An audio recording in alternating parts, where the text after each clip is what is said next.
After years of dedicated service, they were discarding me like refuse. "Is there anything you'd prefer to state?" Barnes questioned, probably anticipating I would request for my position back. I glanced directly at Burton for the initial occasion since entering the chamber. "I possess plenty to state," I informed him quietly, "but I'll preserve it for the appropriate audience." His expression went colorless, but he still wouldn't encounter my vision. External, the workspace structure. Vehicle horns blared and emergency vehicles wailed in the distance. Urban noise surrounded me like a chaotic symphony as I embraced my cardboard container against my torso. Internal were the remains of my organizational existence, my damaged beverage container, my crimson journal, and a photograph strip from previous year's staff meal. My worker identification was eliminated, separated and disposed in Barnes' refuse container like it never mattered. 5 years of service transformed to garbage. Individuals walked past me on the pathway, rushing to their own positions, their own problems. Nobody glanced at the woman transporting a container of shattered aspirations. I was invisible, simply another casualty of organizational greed. I reached my vehicle before the tears initiated.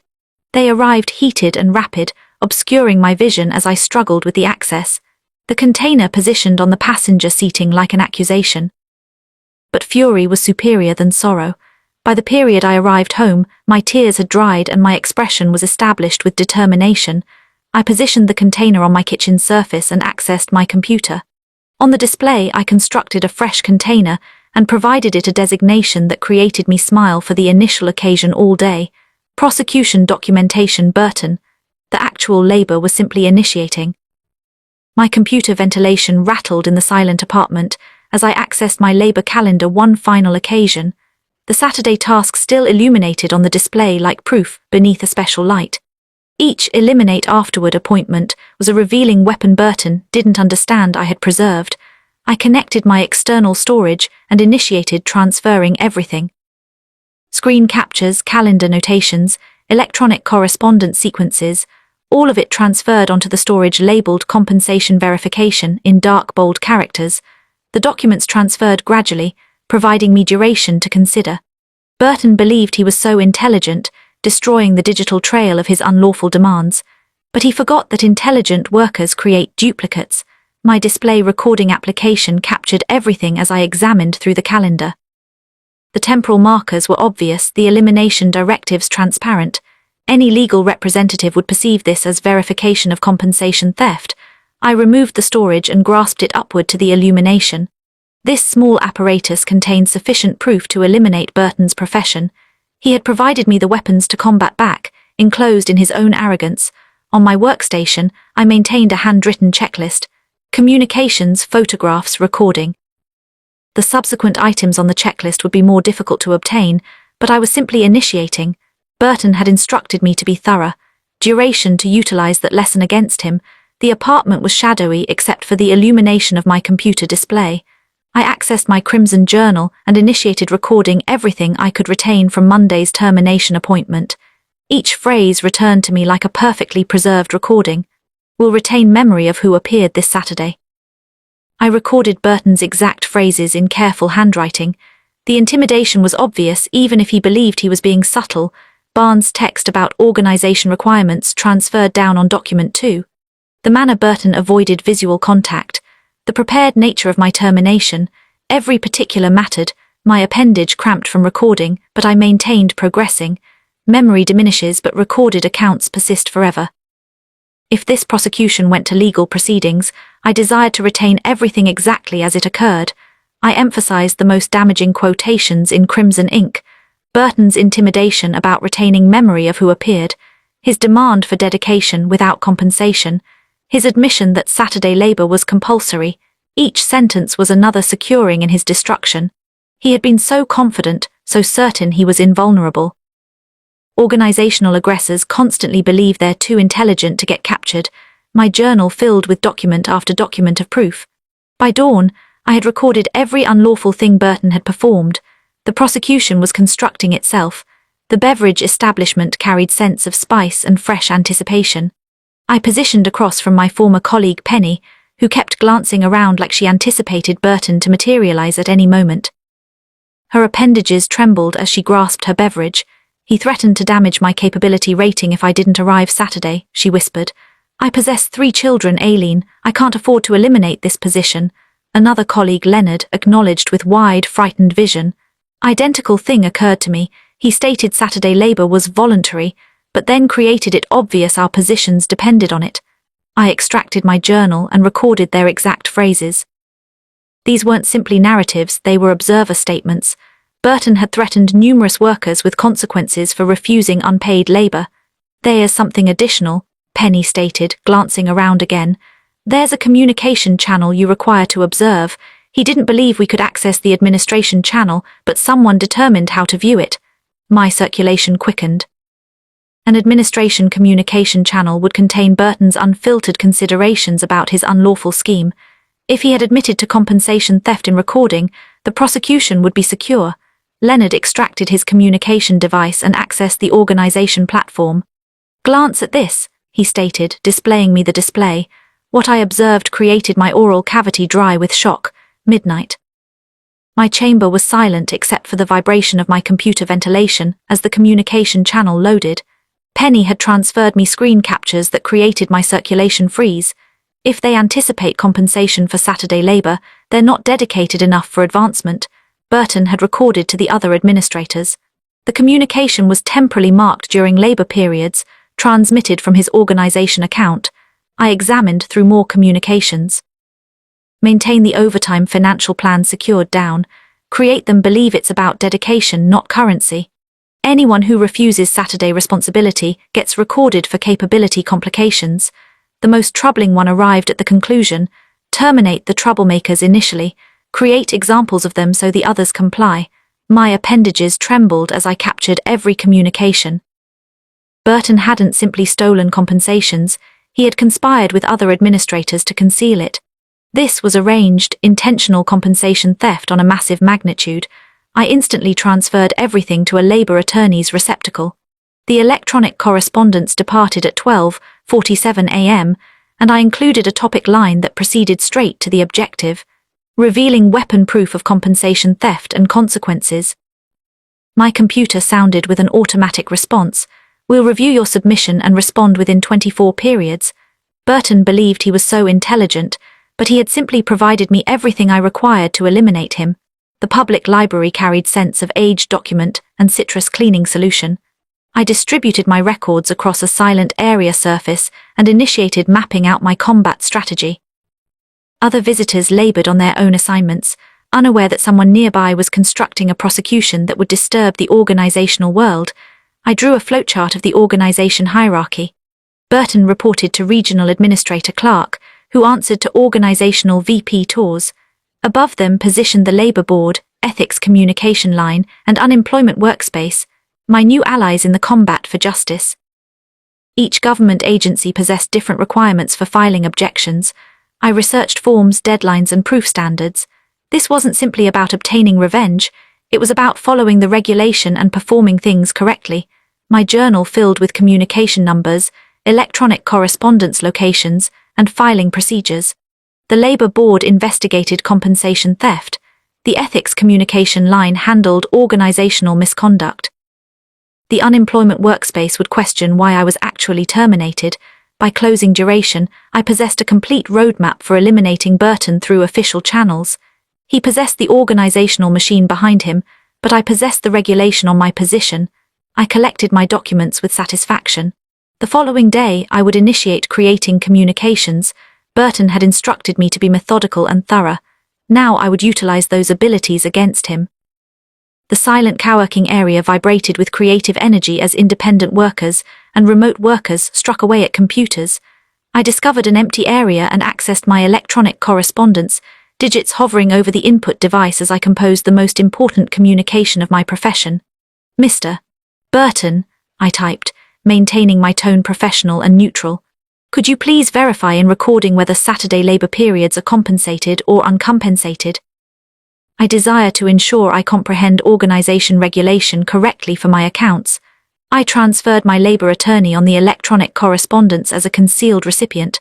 Whatever Burton responded would be proof in my prosecution. If he admitted the labour was uncompensated, he was confessing to compensation theft. If he deceived and stated it was compensated, I possessed recording verifying otherwise. My digit hovered over the transmit control. Once this electronic correspondence departed, there would be no reversing. Burton would understand I was constructing a prosecution against him, but I was exhausted of being terrified. I had performed nothing incorrect. I had simply refused to labor without payment, which was my legal privilege. I selected transmit. The response arrived back within one period, brief and condemning. Saturday labor is uncompensated as discussed. This is standard practice for exhibiting organization dedication. My attorney would possess a celebration with that confession. Dawn sunlight distributed across my kitchen surface, illuminating collections of arranged proof like a legal chamber exhibit. I had invested the evening constructing numerous duplicates of everything: digital storage, portable storage, and produced documents. Each collection was labeled Exhibits A through H. Burton's confession, electronic correspondence positioned at the summit of the collection. Saturday labor is uncompensated as discussed. 7 phrases that would conclude his profession and possibly position him in legal difficulty. I divided the proof into classifications: compensation theft recording, consequence verification, observer statements, and organizational conspiracy materials. Every record was dated, labeled, and cross-referenced. My communication device vibrated with a communication from my attorney. Obtained everything. This is the superior compensation theft prosecution I've observed in years. We're prepared to proceed. I reclined back in my seating and allowed myself a moment of satisfaction. 3 periods ago, Burton had terminated me for refusing to labor without payment. He believed he had succeeded, but Burton had created a crucial error. He had assumed I was powerless simply because I was silent. He confused silence with weakness, humility with stupidity. Now he would learn the distinction between a dedicated worker and a floor covering. The confinement was established, and Burton was about to proceed right into it. The attorney's workspace carried scents of leather and justice. Citrus liquids sparkled in separated glass containers as my legal representative, Ms. Martins, distributed my proof across her polished meeting surface. Her facial features elevated higher with each record she reviewed. "This is standard consequences," she stated, moving her cranium in amazement. He recorded his own unlawful behavior superior than we ever could. She examined through Burton's communication platform communications, his confession electronic correspondence, and the calendar screen captures. Her writing instrument moved quickly as she documented notes, constructing our legal strategy in actual duration. Compensation theft, conspiracy, consequences, and possibly fraud if we can verify he diverted the overtime financial plan, she continued. We're examining at federal labor violations and state employment regulation violations. My circulation pounded with excitement and nerves. After periods of experiencing powerless, I finally possessed someone with the authority to maintain Burton accountable. Ms. Martins reached for her communication device. "I'm communicating the labor inspector," she stated with a predatory expression. "They're going to desire to observe this proof instantly." Communication connected on the second ring. "Inspector Williams, I possess a prosecution that's going to interest you." The communication device, I detected a woman's tone state. "I can be there in 1 period." Cavalry was approaching. The organizational boardroom felt like a legal chamber. Frigid atmosphere, harsh illumination, and the aroma of terror masked as professional confidence.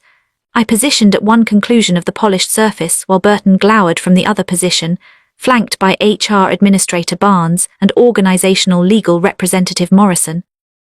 Labor Inspector Williams commanded the chamber with silent authority. Her container was accessible, displaying my proof like an attorney's concluding argument. Penny and Leonard positioned nearby as my observers, both appearing nervous but determined. My damaged beverage container, positioned on the surface in front of me like a combat standard. It was the only individual item I had salvaged from my organizational existence. And now it would observe Burton's downfall. "Let's initiate," Inspector Williams stated, her tone cutting through the strain like a blade. Burton transferred in his seating, his earlier confidence evaporating like dawn moisture. He kept glancing at the proof display, probably wondering how much difficulty he was actually in. Organizational Legal whispered something in Barnes' auditory organ, but the inspector elevated her appendage for silence. "Mr. Burton," she stated calmly, "we possess some inquiries about your Saturday labor regulations." The chamber went completely silent, except for the vibration of fluorescent illumination overhead. It was performance duration. The projector vibrated as it displayed Burton's "eliminate afterward" calendar notations on the barrier. The proof appeared even more condemning, magnified to meeting chamber magnitude. Document rustled as collections full of records circulated around the surface. Inspector Williams questioned the inquiry that created everyone freeze. "Display me your financial plan for overtime compensation." Administrator Barnes communicated organizational finance on speaker communication device with trembling appendages. The finance division's response reverberated through the silent chamber. Q3 overtime reserve displays full funding. Financial plan was approved and allocated as requested. Burton's expression went colorless. The overtime financial plan existed. The organization possessed currency set aside to compensate workers for Saturday labor, but somehow that currency had never reached the laborers. So where did the currency proceed? I questioned, stating what everyone was considering. The inquiry hung in the atmosphere like smoke. Burton's oral cavity opened and closed, but no phrases emerged. He appeared like a marine creature drowning in atmosphere. Organizational legal frantically typed notes on his computer. Barnes examined at the speaker communication device like it had betrayed her. Inspector Williams simply anticipated, allowing the silence construct pressure. The reality was becoming impossible to conceal. The atmosphere turned more frigid as finance transferred a detailed ledger to Inspector Williams' electronic tablet. Numbers filled the display, transfers labeled contractor reconciliation, that exactly matched our unpaid Saturday dates. But the compensations hadn't proceeded to workers. These approvals originated from Burton's access credentials, the finance analyst's tone stated through the speaker, tense with professional worry. The resources were redirected to a vendor account. Writing instruments stopped moving around the surface. Everyone examined at the display displaying Burton's digital signature on fraudulent transfers. He hadn't simply stolen compensations, he had diverted organization resources to a fabricated vendor tied to his individual accounts. Inspector Williams reclined forward with predatory interest. "This isn't simply compensation theft," she stated gradually. "This appears like embezzlement." Burton's expression had proceeded from colorless to ashen. Perspiration formed on his cranial region as the full scope of his crimes became illuminated. He had constructed a scheme to steal both from his workers and his employer. Organizational legal was already on his communication device, probably communicating the fraud division. Barnes appeared like she desired to disappear beneath the meeting surface. The inspector closed her journal with a harsh impact. "We'll be conducting a full audit," she announced, "and we'll be recommending criminal accusations." Burton was concluded. Fluorescent illumination vibrated overhead as legal elevated up with documents in appendage. The surface carried faint scents of fresh plastic from the security identification sleeves Barnes was nervously arranging and rearranging. "Operational instantly, all administrative authority is revoked pending investigation," she recited with trembling palms. "Employment terminated for cause, with forfeiture of all benefits and severance." Burton's organization identification struck the polished wood with a dull impact that reverberated through the silent chamber. Security officers had been anticipating external the entrance, and now they proceeded forward to escort him out. "Organizational is filing fraud accusations and notifying federal regulators," external representative added, his tone clinical and frigid. "The FBI's Professional Crime Division will be contacted within the period."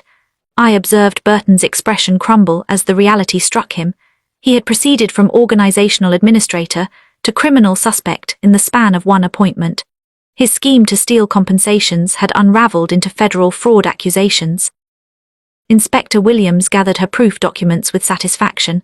"Ms. Cooper," she stated to me, "will be in contact about restitution for all affected workers." Burton was led away in restraints, his organizational profession over forever.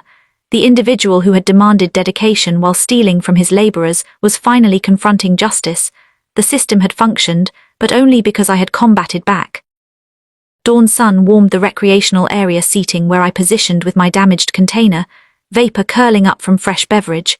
Avian creatures argued in the trees overhead while I reviewed the concluding settlement records. The container in my lap contained everything: back compensation, restored benefits, a recorded apology, and verification that the overtime resource was actual and now protected. The organization had implemented fresh regulations requiring dual approvals for all financial plan transfers and quarterly audits of compensation practices. Burton's fraud had cost him his liberty. He was serving 2 years for embezzlement and compensation theft. My colleagues had obtained their stolen compensations plus damages. Penny could afford her children's educational supplies. Leonard had transporting his family on the vacation they merited. The victory belonged to all of us. I consumed my beverage and observed individuals hurry to their positions. Some of them probably confronted the identical exploitation I had encountered. Organizational aggressors existed in every industry, stealing duration and currency from laborers too terrified to combat back. My communication device had been vibrating with communications from other workers, sharing similar narratives. Information was distributing about how to record workspace abuse and combat back through legal channels.